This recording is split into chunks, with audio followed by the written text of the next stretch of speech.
Nigdy nie słuchałem przesadnie dużo heavy metalu spod znaku Gamma Ray czy Helloween. Owszem, od czasu do czasu włączałem sobie pojedyncze płytki dla zmiany klimatu. Jednak ten album zawierał w sobie tyle wspaniałej melodii, tyle powera i energii, że postanowiłem kupić go sobie na kasecie. A potem długo nie wyciągałem z kaset playera. Ten album to Hammerfall Glory to the Brave.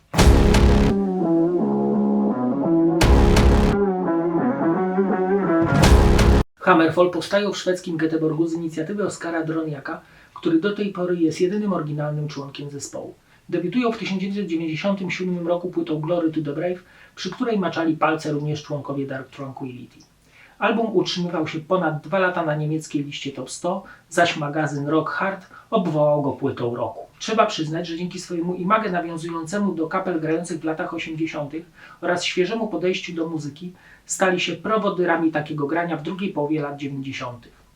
Podobno zespół powstał dla jaj. Jeżeli tak, to życzyłbym sobie samych takich debiutanckich jaj. Na pewno jednym z najbardziej rozpoznawalnych elementów muzyki Hammerfall jest ten czysty wokal Joachima Kanasa. Po prostu nie da się go pomylić z kimkolwiek innym. Muzycznie zaś zespół czerpie z takich kapel jak Helloween, Stormwitch, dodali od siebie tę przebojowość, której trochę zabrakło kapelom heavy metalowym w latach 90. Mówiąc szczerze, na Glory to the Brave nie uświadczysz słabych momentów. To album bardzo spójny, bardzo melodyjny i chwytliwy, pełen wspaniałych refrenów. Znalazły się na nim również 2 ballady, które są przecież wyczekiwane na takich albumach heavy metalowych. Ta płyta to 50 minut świetnego, energetycznego grania, do tego stopnia, że nie mamy ochoty żadnego kawałka pominąć. Teksty zaś zanurzone są w świecie fantazy, czyli wiadomo, magia, smoki, rycerze. Wszystko jednak pięknie się klei, do tego stopnia, że polecam Wam, żeby każdy z Was zanurzył się w świat spadającego młota. Zapraszam teraz do wysłuchania fragmentów Glory to the Brave. Album rozpoczyna się dynamicznym Dragon Lies Bleeding z genialnym refrenem, który potem odbija się cały dzień w przestrzeni międzyusznej. Joachim fajnie wyciąga góry, a gitary galopują wraz z nim.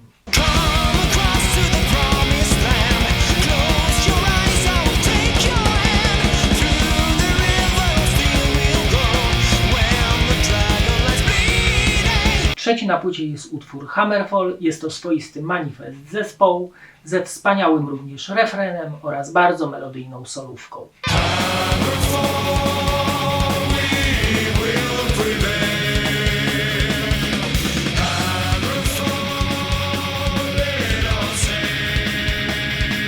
Kolejnym utworem jest piękna ballada I Believe o tęsknocie za ukochaną osobą. Utwór zaczyna się gitarką akustyczną, a potem wchodzą podniosłe gitary elektryczne.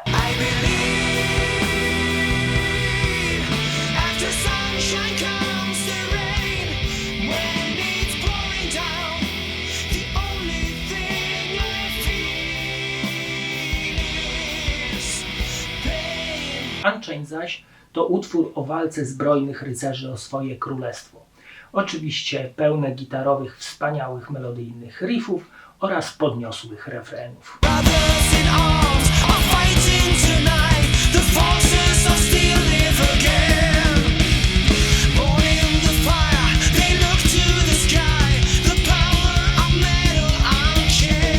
Obczajmy teraz okładkę oraz wkładkę do płyty.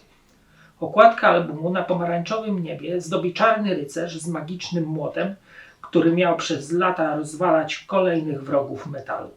Okładka przyciąga wzrok swoją kolorystyką, jest narysowana bardzo przyzwoicie, taką powiedzmy kreską fantazy.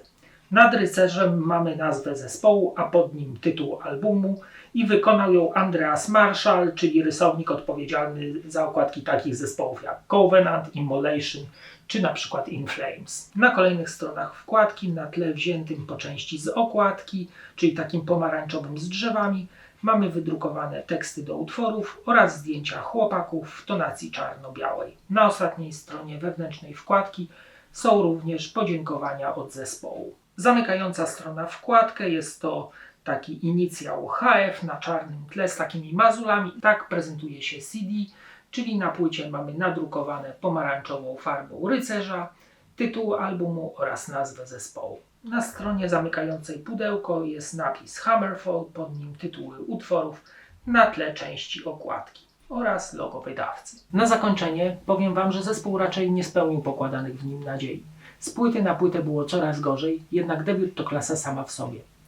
Pewnie w latach 90. był on taką ciekawostką i słuchacze po wstępnej fascynacji wrócili do swoich zainteresowań. No ale tak jest często z muzyką. A teraz zapraszam Was do oglądania kolejnego odcinka. Cześć!